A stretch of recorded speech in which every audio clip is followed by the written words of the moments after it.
Hello, and welcome back to the Cognitive Revolution. Today, I'm excited to share a fascinating crossover episode from the ChinaTalk podcast, hosted by Jordan Schneider and Ilari Mäkelä of the On Humans podcast, and featuring David C. Kang, professor of international relations at USC and author of Beyond Power Transitions, The Long Peace in East Asia. While the topic of artificial intelligence never comes up in this conversation, a notable first for this feed, Professor Kang's approach echoes one of my core principles for studying AI. Things are best understood on their own terms, and analogies can all too easily lead us astray. Taking a ground-up, or you might say first principles approach, Professor Kang questions the approach that Western scholars have historically taken in their study of East Asian international relations, arguing that if we were to ground our analysis in East Asian history itself instead of in European paradigms, we might well develop dramatically different theories of how states interact and arrive at very different conclusions about how the Chinese state should be expected to project its power going forward. Considering the fact that so much AI analysis treats a US-China Thucydides trap dynamic as inevitable and therefore US-China AI competition as existential, this, in my opinion, is an extremely valuable alternative perspective. Professor Kang's core observation that from around the year 1000 until the 19th century, while Europe was locked in near constant warfare between competing powers, East Asia experienced remarkable geopolitical stability, is for those who've not studied Asian history in depth, myself included, a real eye-opener. Professor Kang describes East Asia as a unipolar, largely hegemonic system with one massive power and several smaller states. China, despite its internal ups and downs, was practically always the dominant power in the region, and yet it did not seek to conquer Korea, Japan, or Vietnam. Instead, these neighbors maintained consistent peace through a system built on compatible cultures, mutual understanding, and a recognition of China's centrality. An approach Professor Kang thinks might still be available to Taiwan today, were it not for the conceptual dominance of the Westphalian system. I was particularly interested to hear Professor Kang note that most East Asian dynasties have ended due to internal collapse, not external pressure or invasion, and argue that internal challenges remain most important for China today. Certainly, from my perspective, the same is true about the United States. Of course, the future is unwritten, and Professor Kang's paradigm may or may not yield correct predictions going forward.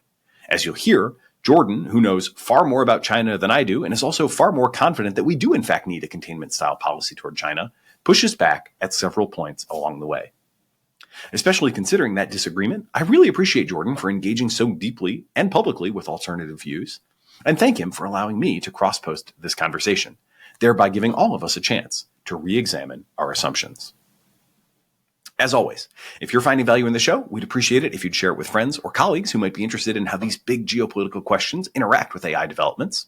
And we welcome your feedback via our website, cognitiverevolution.ai, or by DMing me on your favorite social network. Now, I hope you enjoy this thought-provoking conversation with Professor David C. Kang, considering Asian history and international relations on their own terms, from the ChinaTalk podcast with Jordan Schneider and Ilari Mäkelä. How do great power transitions work in East Asia? And what lessons from the foreign relations of imperial China can we take to understanding East Asia today? To discuss, we have on David Kang. He's a professor at USC and recently co-authored alongside Senior Ma, who's currently out on maternity leave, Beyond Power Transitions, the Lessons of East Asian History and the Future of U.S.-China relations. Continuing on our Imperial China series, Ilari Mäkelä of the On Humans podcast is co-hosting. Welcome to ChinaTalk, everyone. Professor Kang, what do you think people who are not familiar with the East Asian history get wrong when they think about international relations and war? You know, the biggest thing that came to us from starting to research this book was how many times great power stumbled for internal reasons and not because of great power war or challenges from the outside. I mean, to me, that's the biggest lesson. And when we take the history and we look to the present, we see both US and China with considerable internal challenges that are probably more important than their relations to each other. So that's what I'd say is probably the biggest lesson that I would have people take away. You say that of the countries we're familiar with, the proper state of China, proper state of Japan, of Korea, of Vietnam. This forms towards the end of the first millennium. And from the time on that you start having these clear states, it's only a handful of times that there is a kind of land grab, a war in the kind of thing that's so familiar from European history. And that they, at least if you look at their dynamics with each other, it's remarkably peaceful.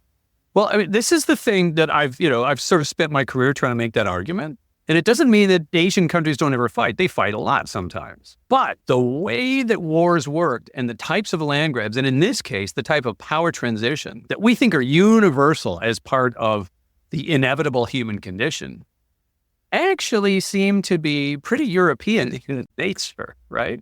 And so one of the main points of the book is we started by asking, what do power transitions look like in Asia? Because everybody tries to take the European experience and squish it onto Asia. So it's like, is China today like Athens? Is it like Sparta? Is it like Bismarckian Germany? And we said, why would we try and figure out what European analogy fits with Asia? Why wouldn't we start with Asian history first and see what lessons we would learn? And if you had actually started studying international relations, and you didn't start with Europe and you started with Asia, you would never come up with a theory of power transitions, of rising and falling powers grabbing land and, tiny advantages being exploited. You just would never come up with that theory. Instead, you'd come up with a theory of a bunch of really stable countries that have very clear conceptions of their own, for lack of a better word, national identity. Some conception there that Korea was clearly not China and clearly not Japan. Clearly differences in their power and how big they are, but also very clear recognition that they can work out these types of relations that are unequal. And so instead, what you look at is what happened internally. And almost every single dynastic transition in East Asia came from internal reasons. When one of the dynasties collapsed or decayed, or there was a rebellion, remarkably few changed because of external invasion. I guess we'll start at the song because you decided to start at the song. How did they drop the ball? So what we did was look at the various dynasties. We just tried to see. We didn't necessarily, Shinryu and I didn't start out trying to make this larger argument. We started out just saying, I don't think it worked that way. Let's find the power transitions in East Asia. And then we ended up not finding very many. So what we did then is start to take the individual ones that might have looked that way and try and come up with, did they actually fit? And one of the one time in the last, say, 2,000 years that China has been conquered from the outside was when the Mongols conquered the Song dynasty in, over the 13th century. The beginning, took about 50 years till about 1279 or so when the Mongols declared themselves the Yuan dynasty. So we looked, it looks like a classic power transition. There you've got all these Mongol hordes and they come over and they attack and Song is falling and then they end up winning. So it looks like the classic rising power and declining power. But you don't actually have to look very closely to realize that the Song China at its height had like 50 million people and was the richest, had a 3 million men in its army. It was an incredibly powerful country that had come up with all this flourishing of internal and, paper money and a canal system and on. This is an incredibly well-run, dynamic country. The Mongols at their height had 1 million people, they think. We don't really know. So there's just no way that this was a rising power and a falling power. Instead, what happened was a lot of bad decisions within the Song. Eventually, the Song in many ways were more focused. They actually tried to ally with the Mongols at one point because they were more focused on reclaiming some territory that the Liao and other countries on the side that had grabbed from them, the 16 prefectures to the north. So they actually tried to ally with the Mongols to get back to what they considered to be old Song dynasty land. And we're totally unprepared for what actually happened. So in many ways, the Song-Mongol transition doesn't look anything like what we would expect a power transition to look like. Instead, what we see is a Song China which is focused on what it believes is its own inherent territory and not paying attention to the actual threats that were coming towards it. the fall of the Song, I think is an interesting example, because basically your argument is like, these guys had no business losing, but they were just so like emotionally bound up in their connection to these northern territories that they just made a lot of dumb decisions that opened them up to being rolled by the yuan. And my first thought there is like, Europeans are emotional too, and they make a lot of like dumb, not necessarily like cold, calculating, strategic, balance of forces things. And I think also sort of, to give the UN some credit, right? Like, it wasn't just the Song that they were able to defeat, and sort of doing that like comparison of, adding up how many soldiers you have, when the UN are almost more like, they're coming to the battlefield with assault rifles and everyone else is playing with bows and arrows, particularly when you have the sort of other cases of them basically like destroying every like functional civilization on the planet. Seems like it would make a little, I don't know, kind of complicates the narrative a little bit. Yes. No, absolutely. And, the argument isn't that the Song just screwed up and the Mongols got lucky, right? I mean, the Mongols were, and Genghis Khan was, like, what do you say about the greatest general in history who conquered more land than anyone ever has done before or since? So this isn't to take away from the Mongols per se. It's really to think about, when we get to the Song dynasty, first of all, did this look like a power transition? And no, it probably didn't, right? The Song had already been divided into two, because they were so focused on fighting to catch back to get these prefectures that they had lost to the Liao, that they were now, the southern Song had already been pushed back. And so in many ways, when we look at what the Song was doing and their focus, it was still on this internal return, or what did they call, the honorable reclamation of lost land and stuff like that. They weren't sitting around saying, what are the external threats? What's going on? How do we prepare for them? And that's where I say they even tried to ally with the Mongols at first to get back and to get those territories back, without realizing they were actually letting the fox into the henhouse and things like that. So even the Song, way, way, way too late, realized that was the real threat. The Song had decades of evidence that the Mongols were the real threat. But they worked with them because they were trying to get this territory back. And that's what I mean by these internal mistakes. I mean, we can see this. It's not like just one thing. It was over decades that they saw the Mongols getting stronger and conquering everybody else. And they're still like, let's use these guys to get that territory. And that's what I mean by a sense of, I forget what we used in the book, because we tried to avoid national identity, because that's way too modern. But there is some conception of what Song China should be, and it was older than the Song itself. And that's what they were focused on until way too late. And they're like, uh-oh, what's going on? And then they had to try and adjust. And that's what we think is so important to know, right? Is like, how do you revolve or resolve this territory, and what is civilization? What does it need to be Chinese? Oh, these guys are attacking us. And that's where we focused on it. I mean, there's another interesting thing about the Mongols, which is that there's a big difference, right, in what happens to the east of China and what happens to the west of China. And I mean, the Mongols are just one of the examples of trouble on the western frontier. Yes. The very reason why. One of the things that I find so interesting is how the ways that we think about the world get sort of codified, they become conventional wisdoms, and then we stop even questioning it. So first of all, the lessons of history are always the gladiators, or, Athens, or things, the Crusades. It's always European. I get it, right? But it's always European. And secondly, even when conventional or mainstream historians talk about China, again and again and again, they talk about the threats to China came from the Western steppe, from the semi-nomadic peoples that lived along the Great Plains, whether it was Mongols or the Xiongnu thousands of years ago. And we just take that for granted. That's, as you said, that's why they built the Great Wall. All these threats to China. I mean, even people who know Chinese history just from Disney films will know that there are some really wicked people there in the West who want to attack, and Mulan has to go and fight. Mulan, right? The one thing we know about Chinese history is Mulan. Protecting China from the barbarians, right? But what's so fascinating when you start with that is any Western IR theory, the game of risk, all of the ways that we think about international relations say that the bigger countries threaten and bully the smaller countries. But we simply talk about, China was facing threats from these tiny semi-nomadic peoples.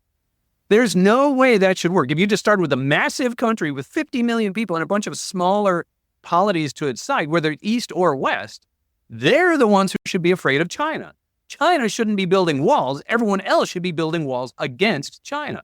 But this is not the way that it should work. And especially if we look to the east and to the south, where these were recognizably kingdoms, these are recognizably sort of nascent, I call them nascent states, right? They were governments, they had territory, they were bureaucratically administered. These weren't semi-nomadic tribes, moving around from various agrarian regions to, up the mountains and down. These were settled agrarian states, bureaucratically administered, with long-standing bureaucracies. They had written language, they used Chinese script, etc. These were clearly governments. They, Korea, Japan, and Vietnam, should have been terrified of China. And yet nobody's building walls to defend themselves against any of this. So on the eastern side and the southern side, these countries managed to craft remarkably stable relationships with each other. Now, in a way, this shouldn't be surprising. If we can move away from what we think should happen from Europe, and we just start with, there's a bunch of countries, some are bigger, some are smaller, but all of these countries that are trying to do the same things could literally understand each other. Literally. And when I say that, I mean, they use Sinic script. Every alphabet in Japanese is borrowed or modified from Chinese characters. The Koreans use it, the Vietnamese use it. 60 to 70% of the vocabulary in these countries is Chinese borrowed words. They were consciously trying to be like Chinese. The Chinese could literally recognize them, see something they understood. They could talk, and they crafted relations. And these smaller countries in many ways tried to emulate the Chinese experience of, they often even borrowed the same governmental form, 6 ministries, et cetera, a written examination to hire civil servants. So in a way, if we start from that, it's not surprising that these countries could craft stable relations with each other. They had what we call in the book, a common conjecture. Both sides, Japanese, Koreans, Vietnamese, and Chinese, had a common literally a common vocabulary and an understanding of what mattered, what didn't matter, how to interact with each other. It doesn't mean they always got along. There's lots of pushing and shoving. But it was within a shared understanding of what the world meant and how we should handle it. And that's very different from Chinese or even Korean relations with the semi-nomadic peoples, whether they be Mongols or Xiongnu or whatever else on their west, who didn't want those same things. The Mongols didn't want necessarily to have written bureaucratic systems, et cetera, until the part of them conquered China, and then they did for about 100 years. But it fell apart because that culture was very, very different, and it never really became settled. So you have very different types of patterns here between countries that understand each other, that literally use the same vocabulary and talk to each other, and then peoples that don't want the same things. So in many ways, what we came back to was this, when we talk about international relations, that it's not simply power differentials. It's not simply who's stronger and bullies everyone else. It's, do we understand each other? Do we have a common culture of vocabulary? Or are we part of a great conversation where we're like, okay, we should do this, we shouldn't do that? And you see very different patterns of stability and war in East Asia than you did in Europe or other places. And I think one really interesting thing to notice in the history is that it's not that this case was always just rolling along with them having bureaucracies, etc. Actually, with Jordan, we interviewed Yashang Huang earlier for a whole thing where we talked a lot about the way that the civil service exam shapes China. Yeah. And it's really, I think it's a nice link to your work where you show it's not only China, but it's then also Japan, it's Korea, it's Vietnam emulating that civil service exam. And also correct me if I'm wrong, but it's the Sui dynasty, which is the dynasty that really institutionalizes it.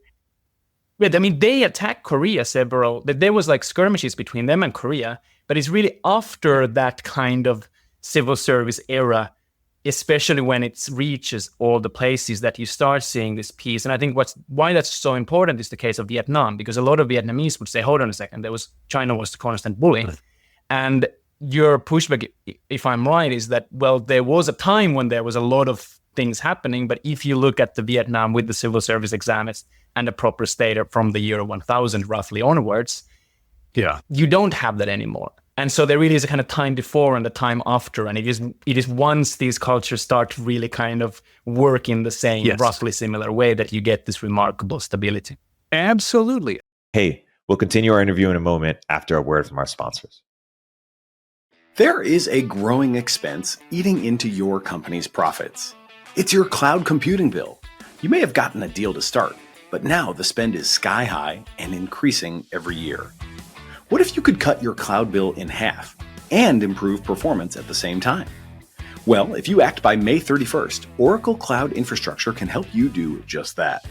OCI is the next generation cloud designed for every workload, where you can run any application, including any AI projects, faster and more securely for less. In fact, Oracle has a special promotion where you can cut your cloud bill in half when you switch to OCI. The savings are real. On average, OCI costs 50% less for compute, 70% less for storage, and 80% less for networking. Join Modal, Skydance Animation, and today's innovative AI tech companies who upgraded to OCI and saved. Offer only for new U.S. customers with a minimum financial commitment. See if you qualify for half off at oracle.com/cognitive. That's oracle.com/cognitive.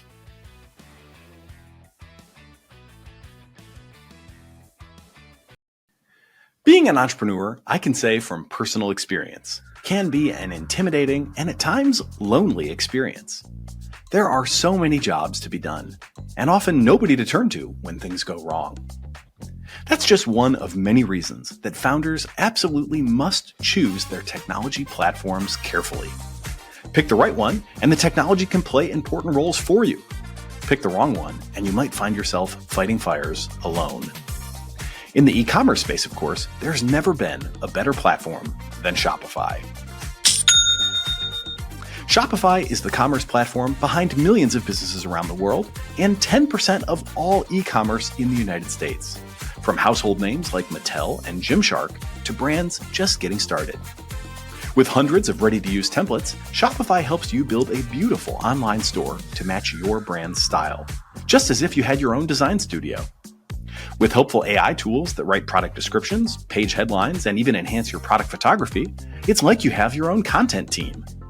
And with the ability to easily create email and social media campaigns, you can reach your customers wherever they're scrolling or strolling, just as if you had a full marketing department behind you. Best yet, Shopify is your commerce expert with world-class expertise in everything from managing inventory to international shipping to processing returns and beyond. If you're ready to sell, you're ready for Shopify. Turn your big business idea into cha-ching with Shopify on your side. Sign up for your $1 per month trial and start selling today at shopify.com/cognitive. Visit shopify.com/cognitive.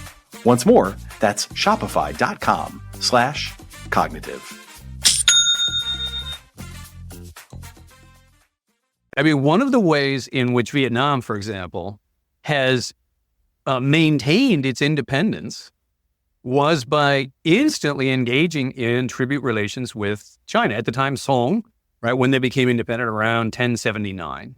And they entered into tributary relationships. And I'm currently doing some research right now where I'm trying to go back through the Ming Shilu and the Qing Shilu, which are the veritable records of the Ming and the Qing dynasties in China, which are about 1400 to 1900. And I'm really interested to see how the elites in Beijing, in the Ming government, talked about Vietnam.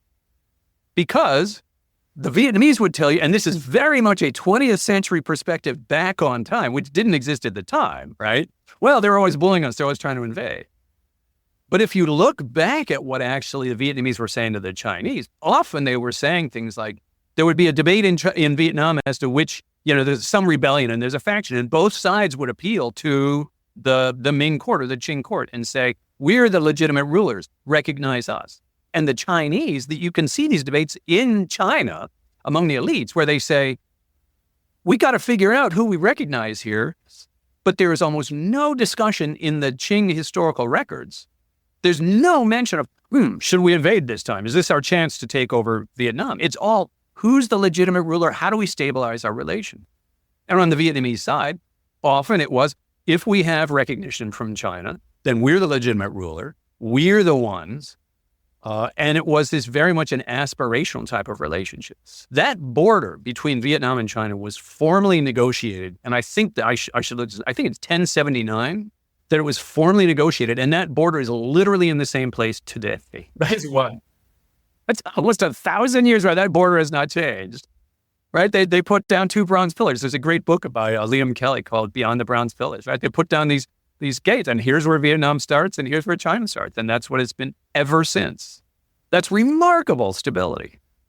Let's push back a little bit. So I think the key difference that Ilari and I came to with sort of comparing the East Asian experience with the European experience is, as you pointed out, at the end of the day, there's China and there's some gnats.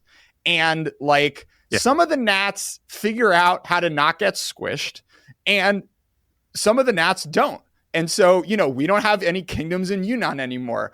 Tibet had a rough time of it. Xinjiang had a rough time of it. I mean, just all these ethnic minorities who used to do their own thing get sort of agglomerated. And, you also go north with taking over, big chunks of northeastern China. But it just so happened that there was enough sort of historical happenstance that, Vietnam, Korea, and Japan woke up early enough, were sort of far enough away, were not important enough to create this sort of understanding where there wasn't enough of a payoff from a Chinese leader perspective if they're already basically getting all that they want, and they get to feel good that these foreigners are bringing them, cows and inscriptions or whatever. The thing that I thought was what really sort of brought this home to me was, I think this was a quote from a scholar you have that said, over the centuries, Korean elites as stakeholders rather than outsiders helped shape the imperial tradition. The palpable irony of all of this is the myth of China's moral empire persisted even until today, partly because generations of diplomats had been repeating it to China's imperial forefathers for centuries. But to come away with the conclusion is to forget why Korean envoys and memorial drafters used this notion of the moral empire in the first place. It was to convince empires and their agents that behaving according to Korean expectations was the best way to be imperial. And we're recording this a few weeks after Yom Kippur. And this resonated really dramatically with me, reading the Jewish prayer book, where basically all of the prayers are God, trying to convince God to let you live another year. And, what it does is it quotes back different parts of the Bible where God promises the Israeli people, I'm going to be nice to you. And I forgive you. And it sort of feels like the same thing where they're just all right, we have no choice because, from your national power calculation perspective, China is just 100x bigger than we are. This is not the sort of thing where you've got, a Holy Roman Empire and you got a French king and you got some city states in Italy trying to, work out who's top dog or whatever. So, I don't know, thoughts, reflections. That was a lot. Yeah, no, I have absolutely. Because you've said in a different way, in one of the key arguments about the book, which is that it's not about the relative power, it's about the shared understanding of how you should behave and how you should interact with each other. And that almost none of us actually go through life always ready, with my shiv, correct. He's ready to push back when people, No, we have a basic understanding. You should do this. You should do that. And that's what I mean about the great conversation, right? I love that book, by the way. I shout out to Sixian Wang, Sixiang Wang. We should put links to all these books. They're so good, right? But this is the conversation. It's not that somehow under the Sui dynasty in 500 AD, they came up with a bunch of rules and then everybody just followed them for the next 1500 years. No. It's constantly being adjudicated, adjusted, things change. I mean, the difference in the Korean state, Shilla dynasty in 600 versus, 1600 is 1,000 years of history and understanding stuff like that, right? So, yeah. My argument would be like the only reason you can have this conversation in the first place is because that relative balance of power doesn't change, of China just being the, 1,000 times more powerful than everyone else, and these other three polities just trying to like survive. And that is the constant you see from 500 to 1870, which allows this to even manifest in the first place. You're absolutely right. So one of the other things that I probably should have said, one of the ways that I do this if I sort of give a talk is I say, look, Europe was a balance of power system. It was a multipolar system. It was, and it still is today. Asia has and is a hegemonic system. It's got one massive power and a bunch of smaller countries. They're not going to behave the same way. The way that we think that multipolar balance of power systems behave doesn't track or analogize to East Asia. It's a very different system, and it's developed that way over 1,500 years or so. Actually, from the first time China was unified, let's call it 2,000 years, is everybody had to figure out not how do we expand and become stronger, blah, blah, blah. It's how do we survive and exist and grow and pursue what we want in the shadow of an enormously central power that it's not going away. You're not moving away. They're not moving away, right? You are stuck. You have to work out this unequal relationship. And to just hint about the future a little bit, that is what's going on today.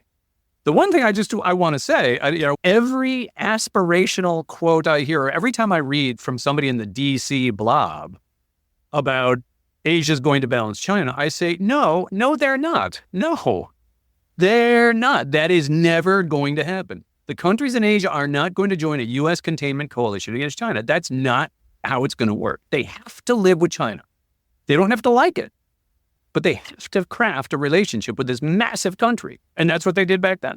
Hey, we'll continue our interview in a moment after a word from our sponsors. What does the future hold for business? Ask 9 experts and you'll get 10 answers. Bull market, bear market. Rates will rise or fall. Inflation's up or down. Can someone please invent a crystal ball?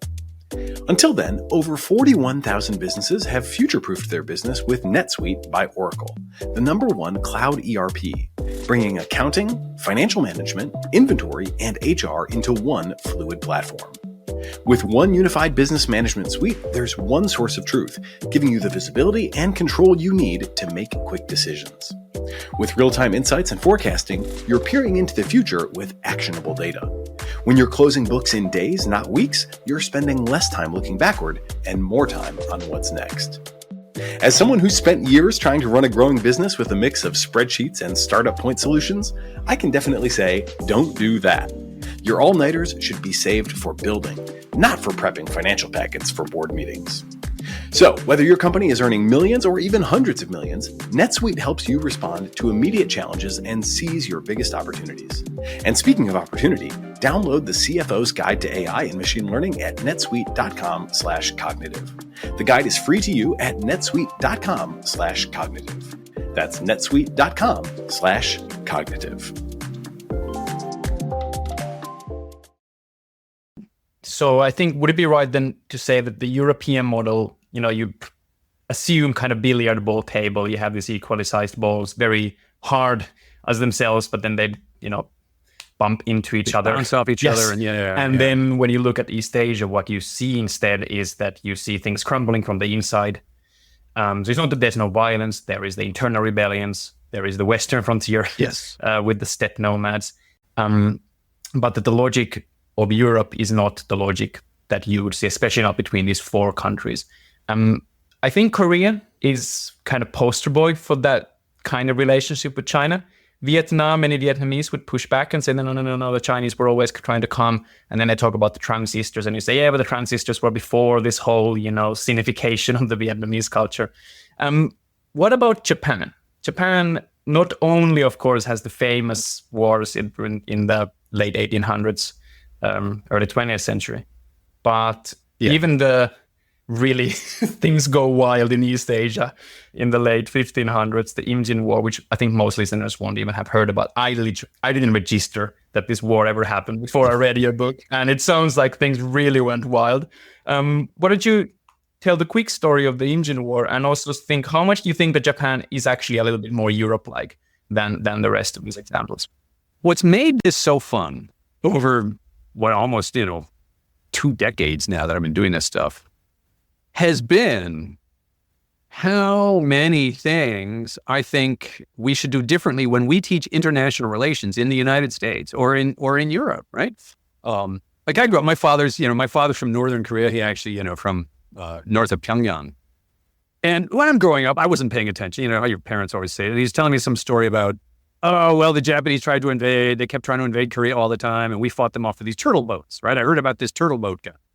That's all I knew about Korean history until I started this, right? Yay for the turtle boat guy who's Admiral Lee Sun-shin, who, by the way, should be studied in every international relations book, because he's an extraordinary admiral, an unbelievable admiral who won these phenomenal battles with like 13 of his ships against 300 Japanese ships during this war. And the other thing that I thought we should all learn is we should be studying the Imjin War, because it doesn't work the way we think it works. So who's heard of the Spanish Armada, right? Everybody's heard of that, I'm going to contrast that, because 1588, the Spanish Armada, the Spaniards tried to invade London, and they sent, I think it was like 130 ships and 20,000 troops. The biggest force in Renaissance Europe ever seen. 4 years later, on the other side of the globe, in 1592, the Japanese tried to conquer China, and they started by invading Korea to get to China. So exact contemporaneous with the Spanish Armada. 300,000 Japanese troops, 700 ships. The scale of the war was 5 to 10 times what you could even think. You couldn't even think of that in Europe at that time. That's the ability of these countries to fight war when they wanted to. The scale they could fight, the logistical, organizational capacity of these East Asian countries dwarfed anything you could think. Why, by the way? Why? Is that because of their civil service, their bureaucracy being more centralized, more complicated? Yes, and this will get back to briefly what Japan is or is not. In 700 AD, the Japanese ministry had like 7,000 people working in its bureaucracy. 500 years later, the Catholic Curia had around 500 people working in it. And it was the most organized thing in all of Europe, right? The Japanese, who are widely considered less organized, less sophisticated, less educated, etc., than Koreans and Chinese and Vietnamese. Japan was considered the barbarian one, the less developed one. Its organization and its bureaucrats and its civil service exam, which they used for like 400 years, dwarfed what you could imagine in Europe. All these countries had the capacity to do that. They just didn't choose to do it that way. China did, because China always had a big army, because they had, again, the Western steppe and all this kind of things, right? So when they decided to fight, the capacity of these countries to create a massive army and ships and organization and logistics and supply was unthinkable in Europe at the time. So that's the context why we should study this war. It's one of the great wars, and it doesn't work the way we think it should work. Because, number one, China was always bigger. As we pointed out, China was bigger than Japan. If anybody should be invading, China should be invading Japan. But this Japanese general, Hideyoshi, had unified. There had been a breakdown for about 100 years. There was a breakdown of central rule in Japan. So Hideyoshi unified Japan. And then I have not yet heard a definitive argument for why he decided to invade China. Ego and hubris is certainly one. There is a large argument that it was domestic politics, and it's because he had united a bunch of warring different factions, daimyo and stuff like that, in order to both get their soldiers out of Japan so they couldn't revolt against him, and to keep them happy and get them more gold and stuff like that, send them out. What's pretty clear, though, is that he didn't actually do a whole lot of scouting and measuring of the relative balance of power between him and China, or even him and Korea. There's almost no record that they were sitting there saying, they're weaker, we're stronger. Any of these calculations of balance of power that we say occurs when wars start. There's almost no evidence that he did any of that. Oh, the other interesting thing about this is, if you just get one big country and two small countries, like Korea and Japan and China, one big country, China, two small countries, all IR theory would say the two small countries should ally together and form an alliance against the big country. And it's very modern, by the way, with those two countries. There's a lot of people who think, why are they not more friendly with each other? And they're still saying that, right? That's what I mean. There's so much that tracks to today as well. Like, why don't they, anyone would say the small countries should ally together and huddle together against the big country, but that's not what happened. Instead, Japan invaded Korea, who was not expecting it, because it was like, you must be kidding. The Koreans had word that there was a buildup for a couple of years, and they were like, refused to believe it. Went to the Chinese and said, we need help, China. Even the Chinese didn't believe it at first. Thought, you're kidding me. So it took a while for the Chinese to actually take it seriously. And then the Chinese sent troops, and essentially, along with Admiral Yi Sun-shin, cutting their supply lines, because he was a great admiral, the Japanese advance got pushed all the way back to Busan. They spent a couple years negotiating. Hideyoshi died, and then they invaded again a second time, and then got crushed and went back to Japan in 1598. Now, the other amazing thing about this is, obviously, the Korean government would not have survived if the Chinese weren't there. The Chinese troops were completely in charge of the Korean peninsula after this war in 1598. All they had to do was say, okay, we're in charge. You guys are, this is now the 33rd province or whatever. That's all the Chinese had to do is stay. But within about a year, they all went home. They're like, this isn't our country. This is Korea. Okay, good luck with that. And then they took off. The Koreans were actually trying to get them to stay because they thought the Japanese might come a third time. So none of this tracks to the way we think it should happen. The Chinese could have just stayed. They're like, this isn't our country. That goes to not power. That goes to a conception of who we are and who we aren't.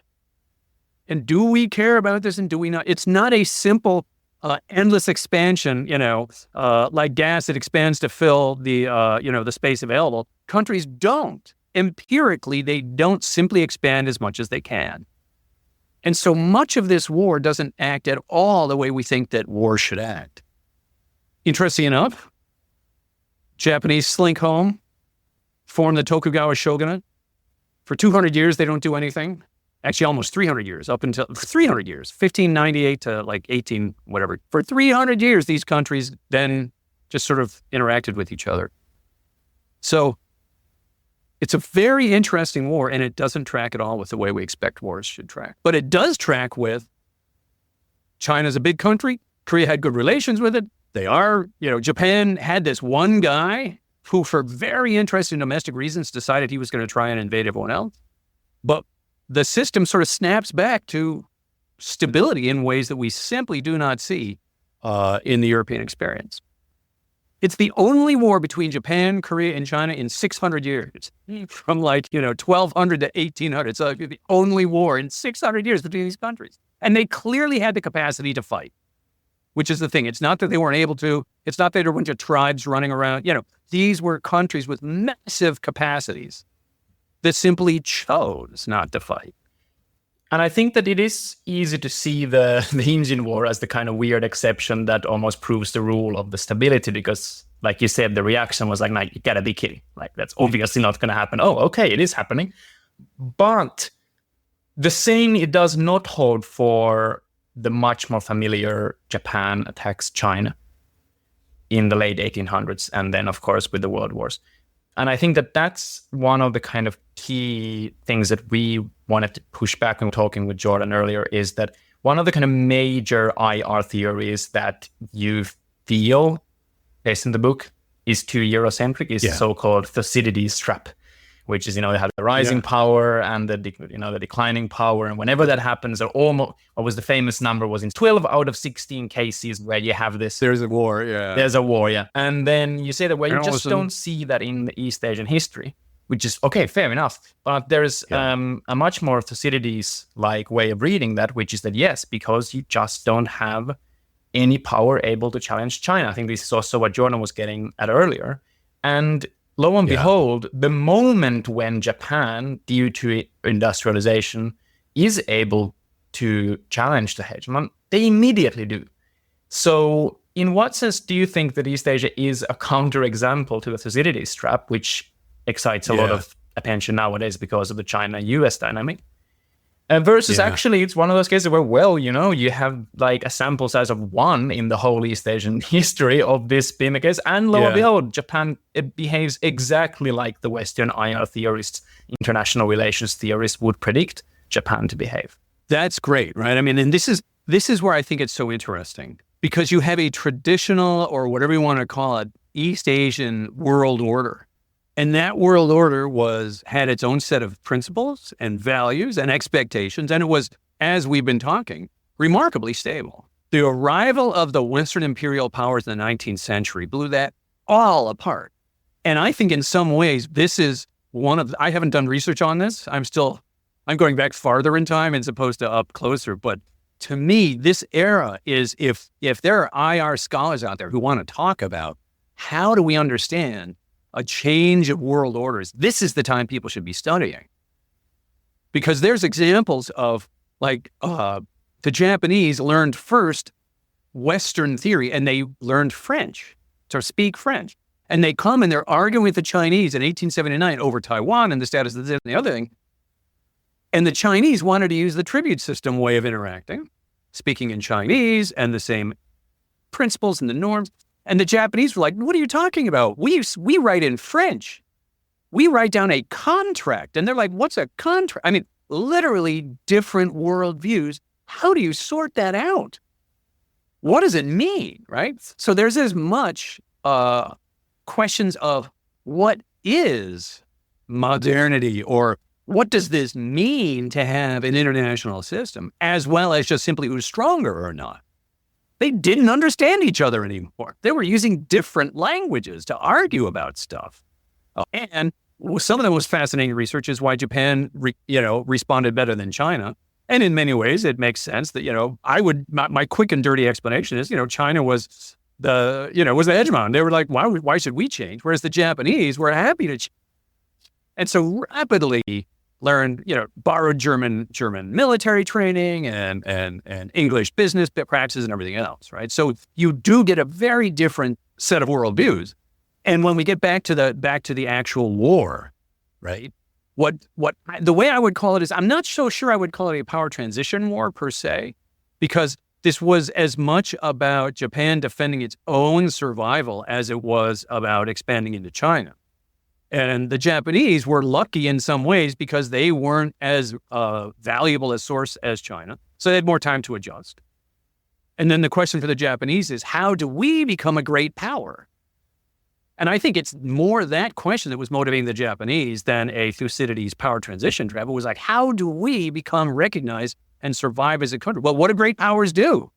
They have a flag. I mean, we'll get to the other stuff, but this is not super. They have a flag. I have this great photo of like the Japanese emperor, like 2 years apart, like 1870. In one, he's dressed in the traditional garb, and then he's dressed like Bismarck. He's got a sword and a mustache and a bunch of medals. I mean, they're like, this isn't how we do it. If we're going to survive, in a similar way to how do we make ourselves recognizable? But on top of that, we get a military, we become a colonial power, we take possessions, and then we say we're just like you. So half of what Japan was doing was actually aimed from the racial equality clause at the League of Nations in 1919 to simply being an imperial power was aimed at the European countries, as well as then half of it focused on China and readjusting that relationship. So, I mean, it sort of fits. Again, if you don't look too closely, it fits. But if I look at the Japanese motivations, I see as much survival compared to the Western powers as I do simple transition of power with respect to China itself. Okay, fair enough. But I think that because, your whole book is titled Beyond Power Transitions, I think we can't let you off the hook so easily. Go ahead, yes.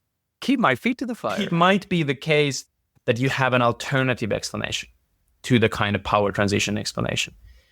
But it's another thing that, you can explain away this one case. It's another thing to say that East Asia does not support a kind of power transition theory, because again, there the pushback would be like, either it kind of positively supports or it's kind of neutral, because you just don't have a normal moment with any power transition happening in East Asia.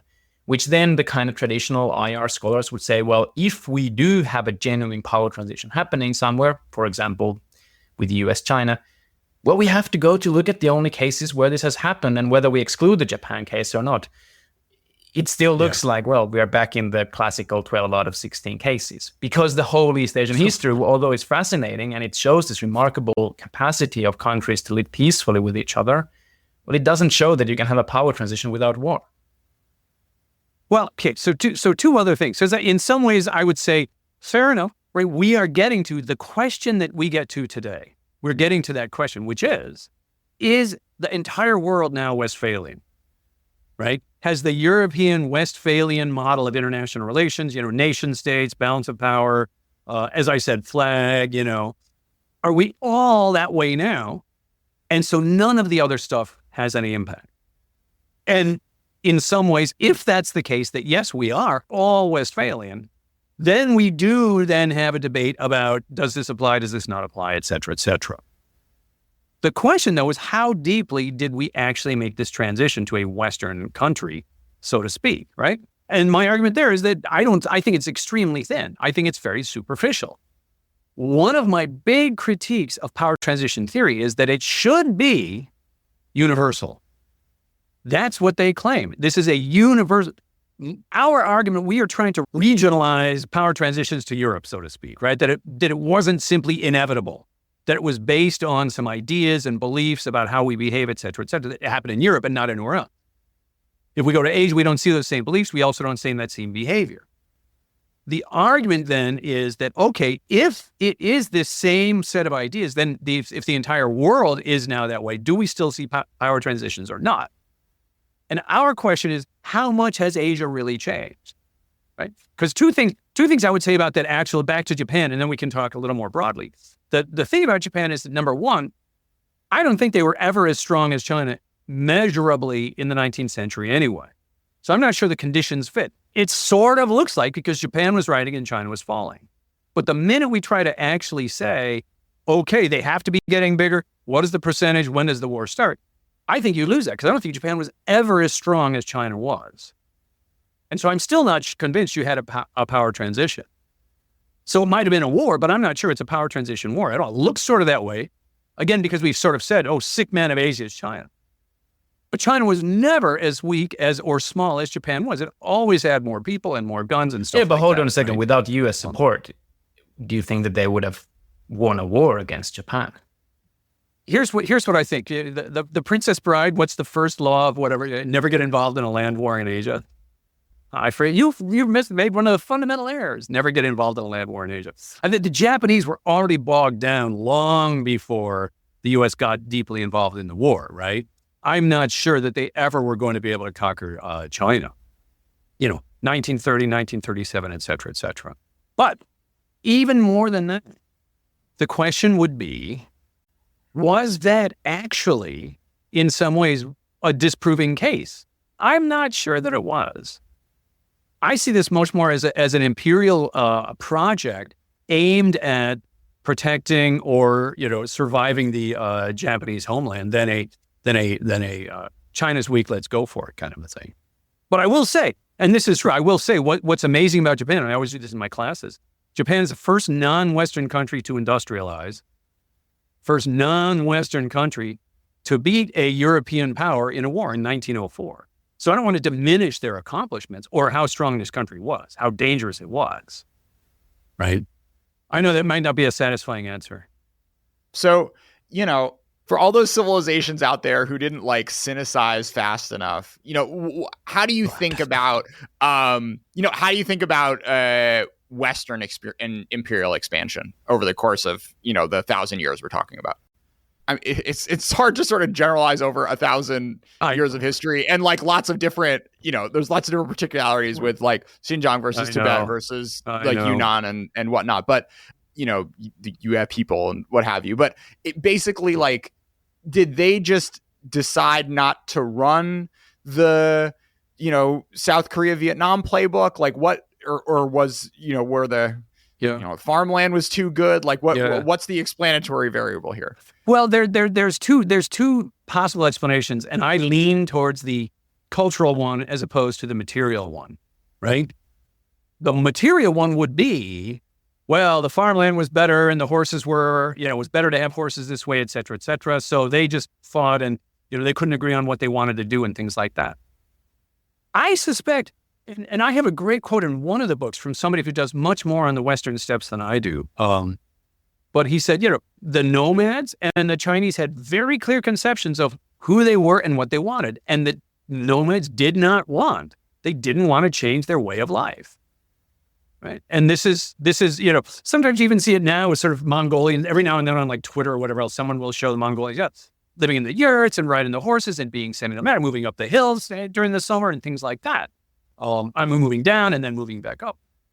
And so part of the answer is they didn't want what the Chinese wanted. These are incompatible worldviews, and they knew it. Let me try to push back on that. So there is a third or a in-between explanation, which is that there's actually two Western frontiers. One is the Himalayas, and you do see some stability in the Tibetan kind of, whatever we're going to call it, statehood, etc. And then the other one is this famous steppe.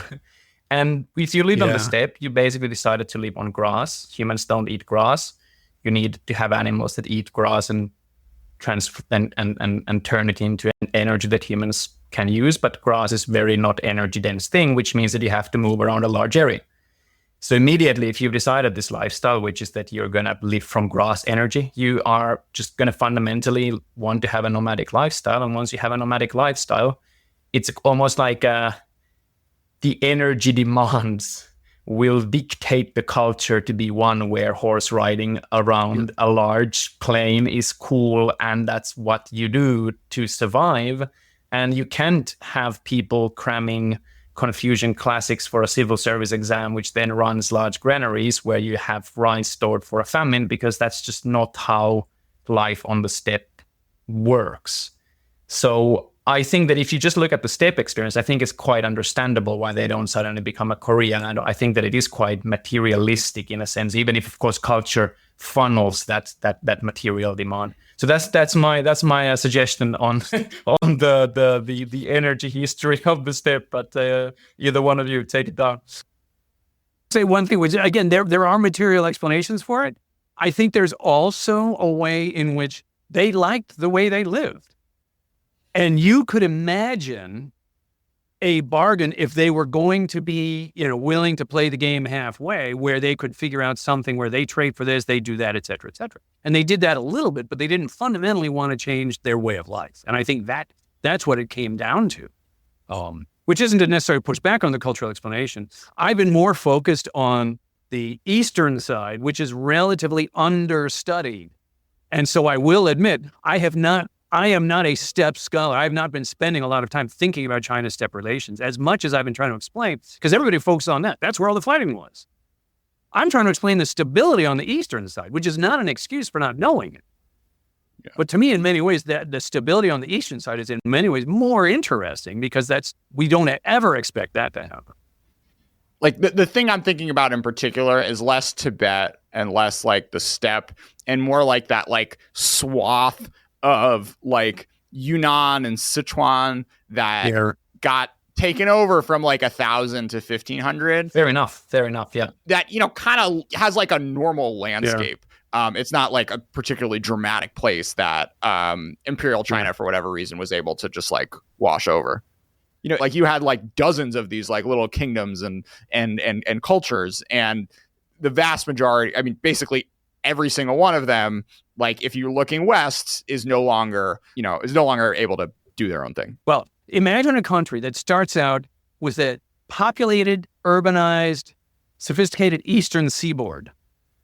that slowly moves out to a largely unorganized, uninstitutionalized frontier to its west, expanding outward, tending to slaughter all of the indigenous peoples who were there while they pushed until they couldn't expand any longer. And you have two countries that did that. China and the United States, right? That to me is very simple because those are frontiers. And what happened is China expanded as we turned frontiers into borders up until they met Russia or up until they met, the Himalayas or whatever else. And that's a very similar project that what goes on around the world. My one sentence history of the world is it's turning frontiers into borders, right? Over, 20,000 years and 10,000 years, that's what we've done. And so those countries those peoples, they had been sort of sparring with Tibet for 1,000 years. I mean, the first Chinese that took, or first whatever was like Tang was, fighting and sparring with the Tibetans. Then they get free, then they get taken over. They had these constant troubles, which is why the Chinese expanded westward, right? It was, they tried defense with the Great Wall. They tried bribery with trying to give goods and stuff like that. They tried off, eventually they incorporated these as they moved farther and farther out. And the nomads retreated farther and farther back until there's nowhere to go. That is absolutely in some ways I'm not sure I want to put a moral judgment on it. I mean, we did this in the United States as well. That's sort of what happened. Okay, well, I think it's time. Let's make this all about our time. You meet someone who's like, oh, this is all cool. I like history, but what the heck does this have to do with whether there's a American ship bumping into a Chinese ship on the Taiwan Strait and all hell breaks loose? Yeah. To me, the most important lesson from looking at all this history is that we should ask and not simply assume whether this power transition dynamic is the most important dynamic to be looking at. In other words, it is just taken for granted now in Washington, D.C., and probably around the world, whatever else, that rising and declining power and U.S. is declining and it's going to get weak and China's rising, so they have rising ambitions. That's the key dynamic that's going on today in Asia. And if anything, our book should cause us to pause and ask, is that really the most important dynamic? And our answer would be, no, it's not. It's not at all. And what do we mean by that? The most important dynamic, we still go back to the other lesson, which we've avoided. We haven't really talked about it that much, right? Which was that if you look at the Korean dynasties, right next to China, every single one of them fell for internal reasons. The Shilla dynasty, the Koryo dynasty, and then Joseon was in the 20th century, which is different. Every one of the Japanese, Kamakura, whatever, they all fell internally. Same thing in Vietnam. Even the Chinese, they all fell. Song was conquered, but Tang internal, Ming internal, Qing internal, frankly, right? These internal dynamics are in many ways way more consequential than external. I read somewhere, and I'm probably stealing this quote, so I forget who said it, but empires die from suicide, not murder, is a way to think about it, right? And so if we look at the big debate about China today, one is there going to be a power transition? Do they want to take over the world? But the other one is, at the same time, are they going to collapse? Right? They have so many problems internally. I've spent my adult life hearing about the impending real estate crash in China. When Xi Jinping wakes up in the morning, is he more concerned with what's going on internally? Or is he itching to make land grabs and things like that, right? So to me, the biggest part of the book would be to ask that question. And we would end up probably coming down on the dynamics of what goes on in East Asia are going to be much more internal than they are external. And then there's let me just say the second one, and then let's talk about whatever you want. The second one is this question of the shared understanding or the common conjecture. Yeah, there was a viewed in the long arc of history, let's call it 1841, whatever the Opium Wars, sometime in the mid 19th century for up until 1979 or 1949, whatever. For about 100 years, China was going through one of its periodic internal chaos. It's not a rise, it's a return. And every country in Asia has dealt with a large, huge China. And now they're doing it again. And so every country in the region has to craft some type of working, living relationship with China because nobody's going away. And I think one of the biggest mistakes that particularly American policymakers are making is in trying to get these countries to choose the U.S. sort of completely in a very American style. I'm not even sure if it's European, but certainly an American style, like you're with us or against us, you're in our alliance, et cetera, et cetera. And Asian countries do not want to do that. Vietnam just joined the BRICS. Thailand just joined, these are not, they don't get along with China on everything. Nobody does. We're always arguing with Mexico about stuff. But are these countries going to unequivocally contain and move away from China and de-risk and decouple? There is no evidence that I see of that. I don't see any evidence of it. They have to live with China, and they have, in some ways, a shared conjecture still about what China is. And the most important one for our purposes is, I don't think any realistic Korean or Vietnamese, or frankly Japanese, any responsible policymaker or scholar says, I think China wants to invade and conquer our country. So they're not acting as if they did. That doesn't mean they love them. That doesn't mean they get along well. But I do not think that Koreans or Vietnamese wake up saying, okay, do we need to go to the trenches to fight China? They're going to come over the border. I don't think that's the case. So I guess like the modern PRC has some imperial legacies. Clearly, it's like on the same geography, roughly the same landmass. Yeah. Scripts changed. Still basically the same. But we were talking earlier about just how much Imperial Japan changed. Where one day you're wearing, I don't know what you call it. One day you're wearing robes, the next day you're cosplaying as Bismarck. And we've got a Marxist-Leninist system that has Marx Lenin Engels as their three poster boys, not like Han Feize or whatever. So how do you interpret this question of to what extent is the modern PRC queuing off of versus going off this? Because of course, like Mao, right? Like he wanted global revolution, like funding revolutions in South America and Angola and what have you. Threatening nuclear war with the Soviet Union. So we have at least one really dramatic case study in our sample size of like 4 CCP leaders who are at the level of are very much out there on the spectrum of like, let's just like live in sort of peaceful harmony under this old system that we had a great time under since 500. This is the question, and I don't think we answer this question enough. Is China today still the China of 2 centuries ago? Meaning the answer almost a lot of my scholar friends who are sinologists, who know way more about China than me, answer the question without thinking, of course it's different. It's the CCP, it's Xi Jinping. Right? And they'll use these modern contemporary social science phrases like, it's a, one-party authoritarian system with a blah, blah, blah, right? As that is the main driver of how Chinese foreign policy will go. Perceptions and foreign relations and everything else, right? It's the Communist Party that's trying to maintain power. The Xi dynasty, the Xi Jinping dynasty. I'm not so sure. But this is the question we should ask, because there are some ways in which, of course, we're all modern now. I do this as not as a joke, but as sort of a fun thing. When I'm teaching Intro to IR, and I got a bunch of international kids as well as Americans, I'll say, how many of us have a passport? Everybody raises their hand. To the Americans that don't have a passport, I yell at them and I say, shut up. Anyway, and I'll say, look, nobody in China is questioning that this is what matters.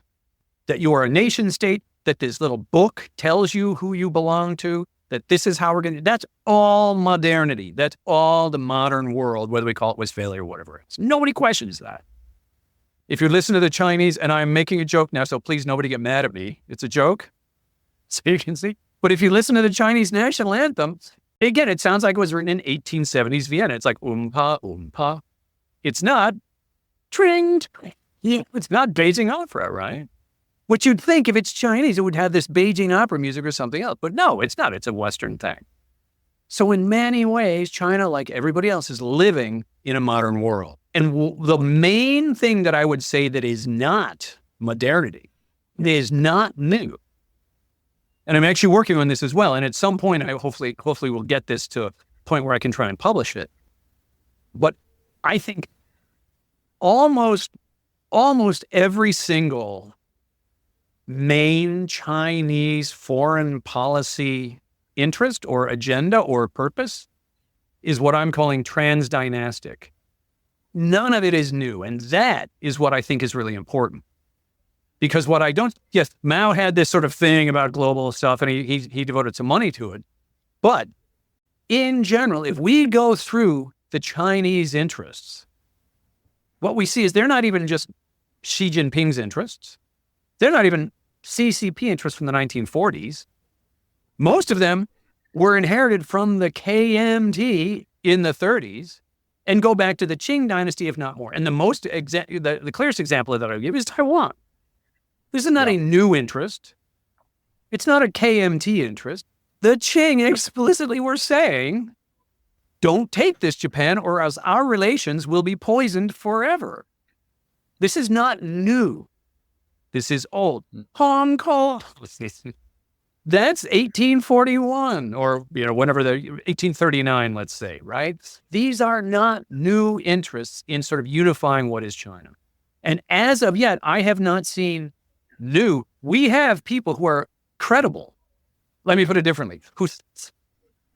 We have important scholarly books written in English by top sinologists or whatever, China relations, who claim that Taiwan is just the starting point, and then after that, it'll be a nice jump to the Philippines, or it'll be a nice jump to Vietnam. And I'm just flabbergasted because that's how, if you have a one perspective, how you can make that argument. But I've never seen, that's one reason I'm going back to see what the Chinese wrote and the Vietnamese talked about each other 500 years ago. But you do not see that now. You know that Vietnam and China now conduct joint naval patrols in Haiphong Bay and stuff like that. They do this. They disagree about some things, but they cooperate on everything else. So I have a very different perspective on how much China's interests have expanded as its power has grown. I don't see that. I see its ability to try and get its historic or its very long enduring interests, its ability to try and affect those to be better. But I don't see a whole lot of thought of, once we get Taiwan, then let's take Japan. Yeah. So we'll grant you that. But I think this is the rub, right? Is that Taiwan, in a sort of Westphalian sense, is basically as close to a state as you can possibly be. And you have these treaties with the US and Japan, with the US and South Korea, with the US and Vietnam, with the US and the Philippines. And, however much you want to say, yes, they have to understand that they need to live with China. You don't see politicians in Japan running saying we need to let go of our treaty with the US. And, maybe Trump is president and those treaties just disappear or something. The fact of the matter is, right, the world has decided that it is not cool to invade and take over states. Yes. And after 1945, there have been a lot of awful, terrible conflicts. But by and large, they've been civil wars or civil war adjacent. And Ukraine is an exception. And you've seen a really dramatic response from a lot of countries around the world who have said that this is not the sort of universe we want to live in, where countries can just take over countries. And all of a sudden, half the world is giving them artillery. South Korea is giving them artillery shells, right? Yeah, I know, so I don't know. What do we do? Here's the question, and this is why it's such a rub. I agree with you 100%. Right? One thing I point out is that when we all start saying, China's getting bigger, so it's going to try and take Taiwan, then it's going to try and take Philippines and blah, blah, blah. I say that's the European model of the last 500 years, if not more, Do you know where they're doing it right now? In Europe, Ukraine. They're not doing it in Asia. That's happening still in Europe, right? These all massive armies and trench warfare and thousands of tanks and stuff like that. That's going on in Europe. It's not going on in Asia. So I think the Taiwan issue is in so many ways an exact encapsulation of what I'm talking about. Because the first question is, if it wasn't a Westphalian world, the issue of Taiwan would be very easy to figure out. The only reason Taiwan is an issue is that we have decided that there's only one legitimate type of polity, which is called a nation state that gets recognition and has a seat on the blah, blah, blah, blah, blah. That is a very unique way of thinking about the world. Even in Europe, historically, there were kingdoms and principalities and, duchies and stuff like that. And certainly historically in Asia, there were nomadic kingdoms and then, centralized Confucian kingdoms and all these other kinds of things. So the easiest way to sort this out is to simply not be Westphalian and say they can be this thing, right? But that's not going to happen because the world doesn't exist that way. And we are stuck with this very incompatible way of thinking about the world. So I have two thoughts about this. Look, if there was an answer, we would have found it by now. There are two thoughts about this. And the first one is when we talk about China taking over Taiwan, I don't think the Chinese talk about it this way. Everyone in America is talking about it. And man, the amount of money being made in DC right now as people run these, wargaming simulations again and again and again and again, right? We're all salivating at, okay, if they do this by 2027, they're going to invade. I don't think anyone in China is actually thinking that way. Everything I know about the CCP and what Xi Jinping says is, we reserve the right to use force because it's ours, blah, blah, blah, blah, blah, for all this reason we know. But it's not a we will invade kind of a thing. And I think the answer has been, so far, to kick the can down the road. And you know what? That answer has been really successful. I do not understand why we are trying to change the status quo in Taiwan. Because the status quo of the Americans not saying, we agree with you, China, that it's Taiwanese. We say, we understand that you think that. It's very different, isn't it? We're not saying we agree with the one China. We're saying we understand the Chinese think that. Just don't use force to change it. And the Chinese saying, I'm glad you understand it. We reserve the right to use force. Taiwan, don't you change your status. And the Taiwanese basically saying, okay, sort of. We'll have a flag. We'll have our own currency. We can have our own government. We can have a capitalist system, et cetera, but we just won't call ourselves one. That has allowed Taiwan to make a transition from being a brutal authoritarian government to a flourishing, thriving democracy. Taiwan has gotten rich. China has gotten rich. We have bought lots of cheap, really well-produced goods. So the status quo actually works. It's not perfect, but it works. And that's point number one. Point number two is when we talk about the Asian countries, they're not saying, we're going to abandon the alliance with China. All right, with the alliance with the United States, you're absolutely right. But you know what I say? Do you remember when Pelosi visited 2 years ago in the summer? Within a week, every single Asian country, including ASEAN, including the Philippines, Vietnam, Malaysia, came out and publicly endorsed the one China policy. They all reaffirmed it. You know who didn't? South Korea. But do you guys know that kerfuffle with South Korea after Pelosi visited? Pelosi went to Korea after Taiwan. Not a single government official met her at the airport. President Yoon Suk-yeol didn't even talk to her, even on a phone call. And it was a massive kerfuffle in Korea because he was like, I'm on vacation. And there were photos of him drinking beer and stuff like that, right? He did not want to get anywhere near this. When I was in, and this is going to sound like name dropping, but it's not. So I was in the, we call it Yongsan Presidential, the YPO, the new president thing. I was talking to one of the top national security advisors last year in Korea. So we're in the presidential office. And I say to him, does Korea still, what's Korea's stance on the one China policy? And he said, we made our policy when we normalized relations with China back in 1992. It's one China policy. We haven't changed it. What we won't do is reaffirm it every time China wants us to reaffirm it. And they did affirm that they're not going to allow U.S. bases to be used in the event of a Taiwanese war. So I think I think if there is some kind of war, I think many Asian countries are going to back slowly away. Well, what's fascinating, right, is like the one China policy is basically a weird version of this imperial common understanding thing where like no one's super happy with it, but it means you don't get war. And I think the scary thing, right, is sort of what what the CCP has done with like autonomous regions and with Hong Kong, right? Where the question is whether or not this sort of like fudge it, okay, we'll like give you respect and like not embarrass you and you leave us alone is going to be enough going forward where, you saw what Mao did to Tibet and Xinjiang, then you had 30 years of like it being kind of okay. Yeah. And then you had, since 2008, really, we've had a different story. And obviously with Hong Kong, where that was going to be the poster child of what a sort of like enlightened imperial style ruler relationship with Beijing would look like, and that didn't end to anyone's satisfaction. So the Xi dynasty. So you want to play this out a little more, like the parallels between one China policy and Korea writing nice letters to Beijing. Well, I think there's two. The main distinction would be what's internal and what's external. To me, that's the main distinction, right?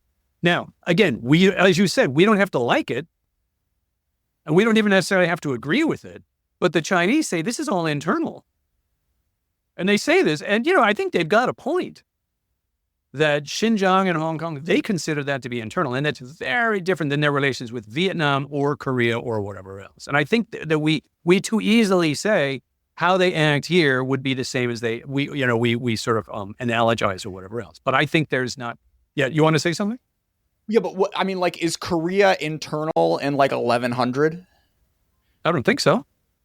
Okay. They had formal tribute relations, right? In fact, that's how. Here's one interesting. Did we put this in the book? I can't remember. But the Goryeo dynasty, the Korean dynasty at the time, was never conquered by the Mongols. They suffered unbelievably, but they never gave. And the Mongols were unable to actually conquer them. The king survived. He had to keep moving on and stuff like that. Do you know how they actually sorted out the relations? Is when Kublai Khan decided he was going to use these Chinese ways of doing things, and then they entered into tribute relations. And yes, the Koreans had to give, princesses and all this kind of stuff, but Korea remained as an independent country under a tribute relationship with the Mongols under the Yuan dynasty. Yeah. But back to contemporary. Yeah. I guess what I'm saying is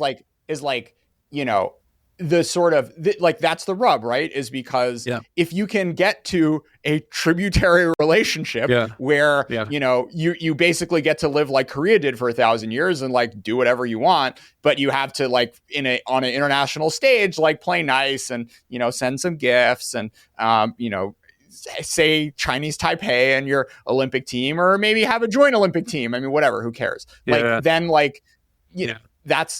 like I think that's a trade-off that Taiwan and Taiwan's allies would be open to accepting, right? But if Taiwan is just Xinjiang or just Tibet, then it's things get a lot more complicated.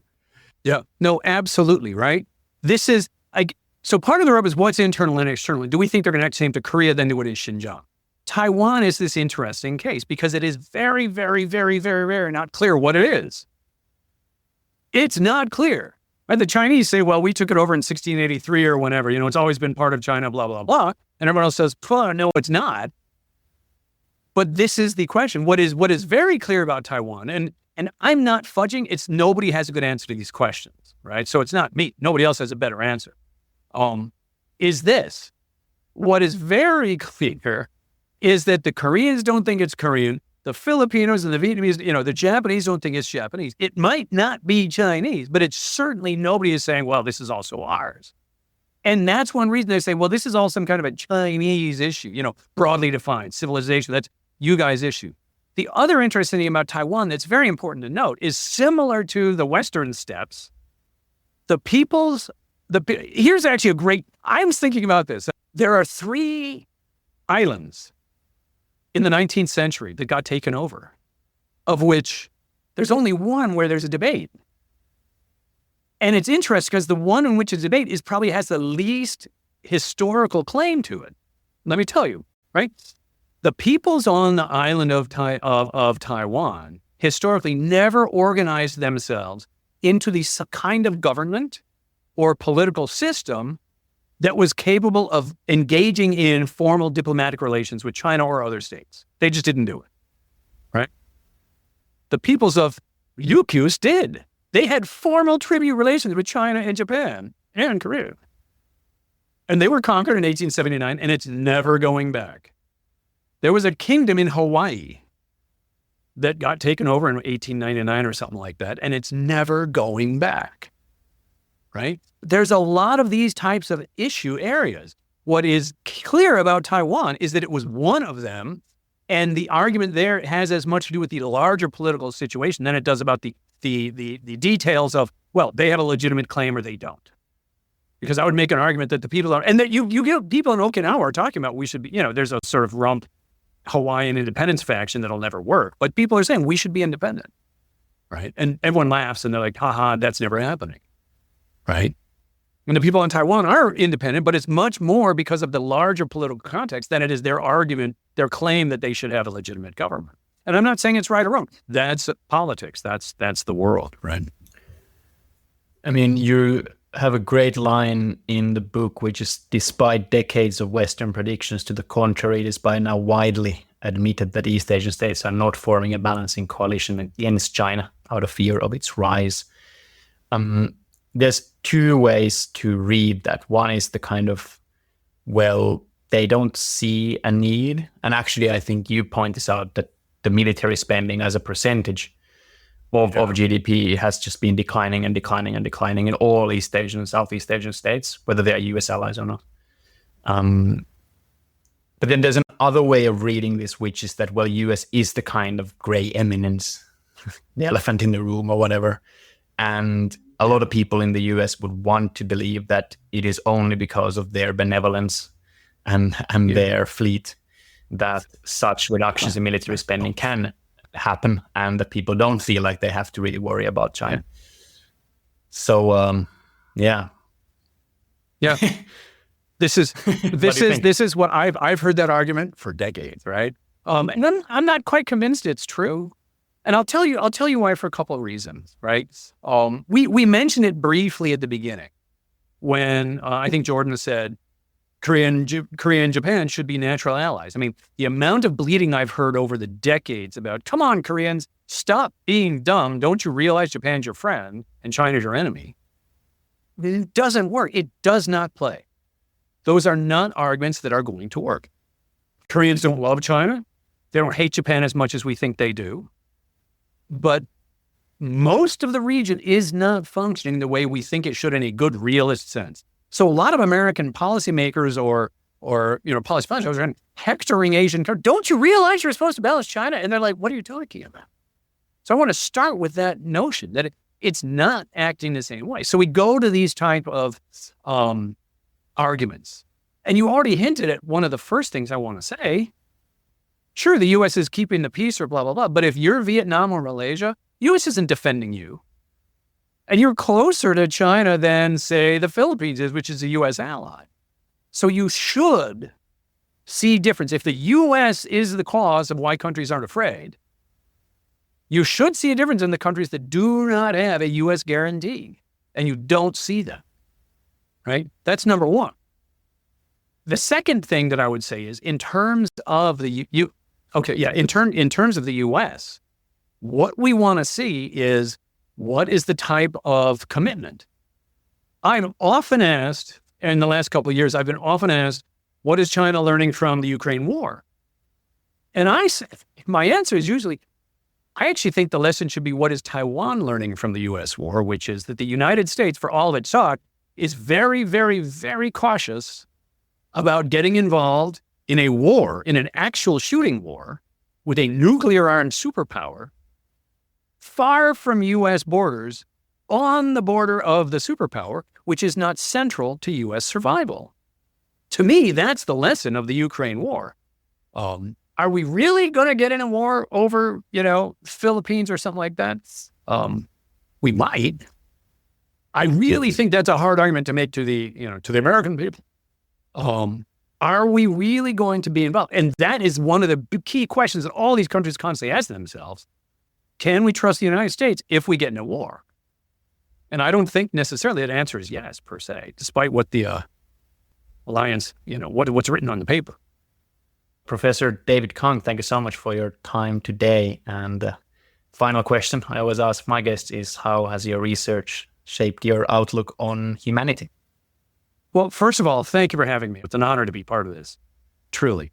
Probably the biggest way that my research has changed the way I think about the world and my view on humanity is that the more that I've done scholarship, whether it's the original stuff I was doing on economic growth and political economy and corruption in East Asia, and now obviously for decades on history, it's that our values and our beliefs are far more central to our behavior than as simple as some kind of cost-benefit analysis. I see this again and again and again.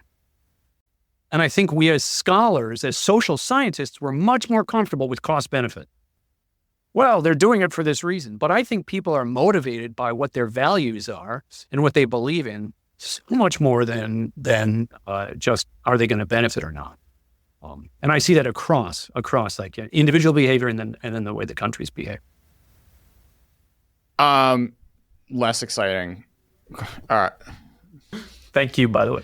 Not quite as profound question, but like the Imjin War, are there any good books about it? In no particular order, and just ones that come up, Liam Kelly's Beyond the Bronze Pillars about China-Vietnam historical relations is eye-opening in how Vietnam viewed China. I would say Six Wang's book, which is the one that you quoted, Boundless Winds of Empire, Rhetoric and Ritual in Early Chosun Diplomacy with Ming China, that just came out. That's a great book. I really like, for reasons that are, I don't agree with everything at all, but I like Wang Yuhua's book. Yuhua Wang wrote a book about state formation in China. It's much more material and cost benefit than my work, but he's getting to questions of how China grew and how it became centralized. And there's a book by Bin Wang. I can't find it now. But also on China over the centuries and how the Chinese experience is very different about its growth than the European one. Those are some of my favorite books. Is it China Transformed? Yes, China Transformed. Yes, that's the one. Elizabeth Berry wrote a biography of Hideyoshi, which is really insightful. And since we brought up Hawaii, I just want to shout out The Shoal of Time, A History of the Hawaiian Islands by Gavin Dawes. Awesome. It's one of the more beautifully written books I've ever come across. Like I've probably read 10 Hawaii books at this point, and it's just like far and away the best one. And in particular does a great job of telling that story of the transition between, being this kingdom and like, having America ultimately end up in possession. All right, folks. Well, thanks so much for being a part of ChinaTalk, everyone. Thank you. Thanks for having me. Yeah. Okay. This was great. Thank you.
It is both energizing and enlightening to hear why people listen and learn what they value about the show. So please, don't hesitate to reach out via email at tcr@turpentine.co, or you can DM me on the social media platform of your choice.